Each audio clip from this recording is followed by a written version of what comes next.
इस वक्त की बड़ी खबर आपको बता दें, प्रयागराज से बीजेपी में खींचतान नजर आ रही रईस चंद्र शुक्ला की ज्वाइनिंग को लेकर ज्वाइनिंग पर नाराजगी दिखाई गई है। वजीर नंद गोपाल गुप्ता नंदी नाराज नजर आ रहे हैं। नंद गोपाल गुप्ता नंदी ने अनदेखी का इल्जाम लगाया है। एसपी छोड़कर बीजेपी में आए हैं रईस चंद्र शुक्ला और अब उनको लेकर बीजेपी के अंदर खाने नाराजगी जाहिर हो रही है, जो कि खुलकर सामने आती हुई नजर आ रही है। वाज़ेह रहे कि रईस चंद्र शुक्ला समाजवादी पार्टी से बीजेपी में आए हैं। ज्वाइनिंग पर अब नाराजगी जाहिर कौन कर रहा है, ये भी आपको बता देते हैं।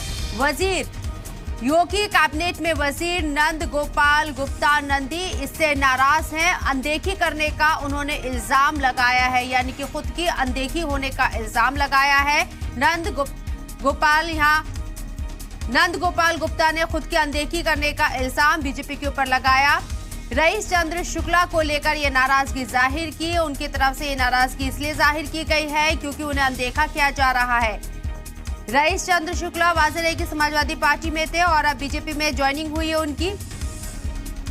इससे पहले भी देखा गया है कि नंदी जो है नाराज नजर आए थे। उन्होंने ये भी कहा था कि उनके खिलाफ साजिश हो रही है पार्टी के अंदर। इस तरह के बयान भी उनके सामने आए थे। रईस चंद्र शुक्ला को पार्टी में लेने से पहले उनसे पूछा नहीं गया, इस बात की भी उन्होंने नाराजगी जाहिर की थी। और इस वक्त ये खींचतान और बढ़ती हुई नजर आ रही है। नंद गोपाल गुप्ता अनदेखी का इल्जाम लगा रहे हैं।